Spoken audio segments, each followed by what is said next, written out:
रोग शोक दुख दुर्विपाक मुक्ति लाभ करे यह ही पाइब आ पाइब कौन दिव्य ज्ञान एक कथा अच्छी शिक्षकों संस्पर्श आसनी जड़े शिक्षा लाभ कर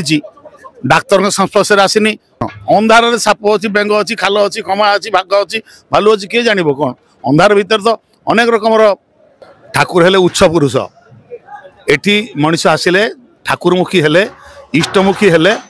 उच्चमुखी हेले मनीष मंगलर अधिकारी है जीवन समस्त अमंगल अकल्याण एगुड़ाक दूरे जाए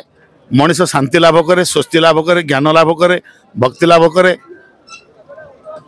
रोग शोक दुख दुर्विपाक मुक्ति लाभ करे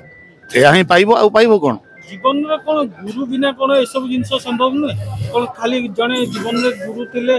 सब संभव हो पार गुरु नथिले आमे देखिजु गुरु बिना भी बहुत लोग जीवन में मान वृद्धि अनेक बहुत समस्त विषय रे बहुत आगु जाइछन गुरु न धरी अर्जुन काहू पाइबु दिव्य ज्ञान एक कथा अच्छी शिक्षकों संस्पर्श आसनी जड़े शिक्षा लाभ कर डाक्तर संस्पर्श आसनी अछत सुस्वास्थ्य लाभ करती कथा कौटी ना तेणु गुरु को शास्त्र कौच न गुरु अधिक तत्व न गुरु अधिक तप तांको बड़ तत्व ना ना तप ना आ गुरु नथिले जीवन में तो मनीष अंधार रहा गुरु विहीन जीवन अंधार जीवन अंधार साप अच्छी बेंग अच्छी खाल अच्छी खमा अच्छी भाग अच्छी भालू अच्छी किए जान कौन अंधार भितर तो अनेक रकम